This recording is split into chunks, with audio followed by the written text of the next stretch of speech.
শীতের ছোটবেলার সাথে তাল মিলিয়ে কিভাবে সব কাজ সম্পূর্ণ করলাম। শীতকালের জামা কাপড়ে আলনাটা ভরে গেছিল, তাই আবারও একটু সুন্দর করে গুছিয়ে রাখলাম। শুভ সকাল বন্ধুরা, দোলন সিম্পল হাউস চ্যানেলের 103 নম্বর ভিডিওতে তোমাদের সবাইকে স্বাগত। যে যেখান থেকে আমার ভিডিওটি দেখছো, আশা করছি তোমরা সবাই অনেক অনেক ভালো আছো, আর তোমাদের আশীর্বাদে আমিও কিন্তু অনেকটাই ভালো আছি। তোমাদের সবার আশীর্বাদ নিয়ে আজকের ভিডিওটি শুরু করলাম। এখন বাজে সকাল 6টা। আর জানো তো বন্ধুরা, আজকে কিন্তু আমি 5:30 থেকে ভিডিওটি স্টার্ট করেছি। আর সকালবেলা ঘুম থেকে উঠে না, আগে ঘর, বারান্দা, উঠান সব কিছু ঝাঁট দিয়ে নিয়েছিলাম। আর তারপরে ভাতটাও বসিয়ে সবজি কেটে নিয়েছিলাম। তো দেখো, সবজি কাটতে কাটতেই আমার না ভাতটা ফুটে গেছিলো, আর ভাতও রান্না কিন্তু কমপ্লিট হয়ে গেছে। আর যে সবজিগুলো কেটেছিলাম, তরুল, আলু, সেগুলোই একটু রান্না করছি। রান্নাটা কমপ্লিট করে নিয়ে তোমাদের দাদাভাইকে খেতে দেবো বলে একটু ভাত বাড়ছিলাম। আর আমার ছেলে মেয়ে ওরাও কিন্তু এখনও ঘুমোচ্ছিল, এখনও কিন্তু ঘুম থেকে ওঠেনি। আর এদিকে সময় হয়ে গেছে বলে তোমাদের দাদাভাইও কিন্তু স্নান করে চলে এসেছে। এখন বাজে সকাল 8টা। আর জানো তো বন্ধুরা, তোমাদের দাদাভাই কিন্তু খাওয়া দাওয়া কমপ্লিট করে কাজের জন্য রেডি হয়ে চলে গেছে। আর আমাদের কিন্তু এখনও খাওয়া হয়নি। আর আমার মেয়েকে না একটু আগেই ঘুম থেকে ডেকে ডেকে তুলে দিয়েছি। ও আর আমার ছেলে না বাইরেই রয়েছে উঠানে। আর আমি এদিকে বিছানাটা একটু গুছিয়ে নিচ্ছি। আর তাছাড়া না, বাসি বিছানা বেশিক্ষণ রাখতে নেই। তো আমার মেয়ে তো অনেকক্ষণ ধরেই ঘুমিয়ে থাকে, তার জন্যই কিন্তু মাঝে মাঝে একটু বিছানা তুলতে একটু লেট হয়ে যায়। আর জানো তো বন্ধুরা, এখন কিন্তু ভালোই ঠান্ডা পড়ে গেছে। আর এই যে কম্বলটা দেখছো, এটা না তোমাদের দাদা ভাই আর আমি আর আমার ছেলে তিনজনেই কিন্তু গায়ে দিই।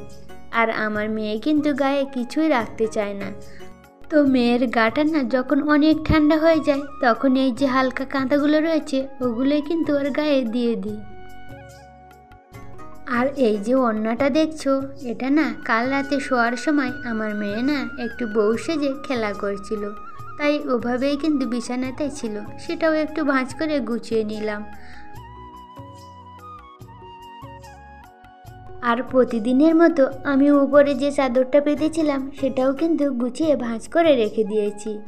আর উপরের চাদরটা কিন্তু রাতের বেলা ঘুমানোর আগেই পেতেছিলাম।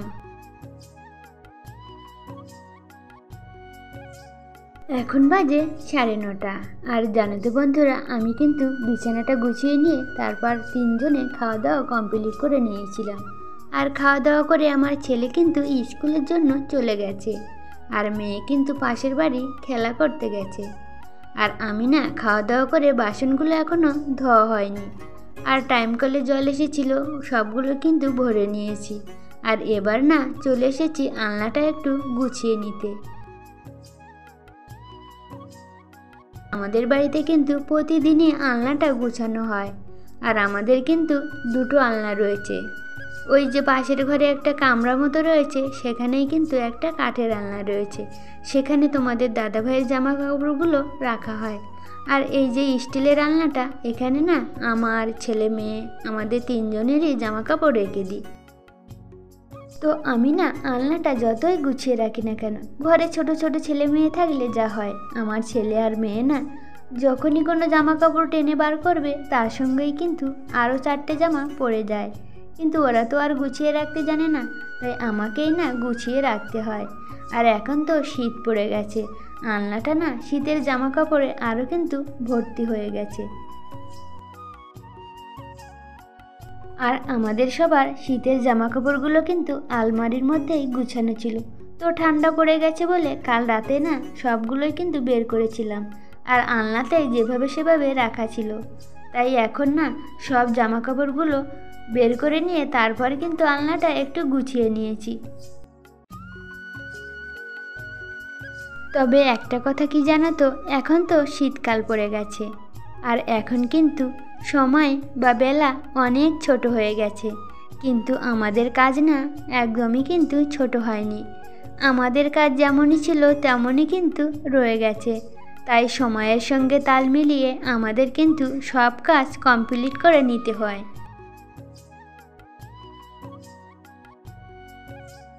সময় কিন্তু আমার জন্য থেমে নেই। দেখতে দেখতে এখন 11টা বেজে গেছে, আর আলনাটা গুছিয়ে নিয়ে মেয়েকে না খিচুড়ির স্কুলে দিয়ে এসেছি। আর ওই যে বলেছিলাম বাসনগুলো এখনো ধোয়া হয়নি, তো সেগুলোই না একটু ধুয়ে নিচ্ছিলাম।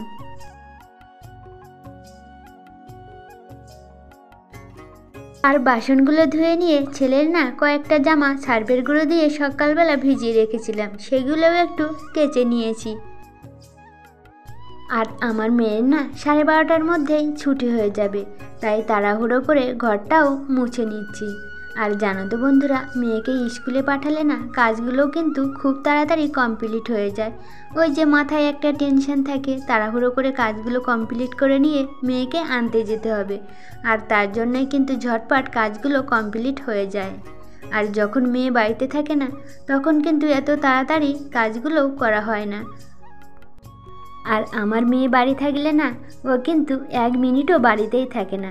ওই পাশের বাড়ি পুচকিটা রয়েছে, তার সঙ্গেই কিন্তু হয় তাদের বাড়ি খেলা করে, না হলে রাস্তায় চলে যায়। আর ওর পিছনে দৌড়াতে দৌড়াতেই কিন্তু আমাদের সময়টা পার হয়ে যায়।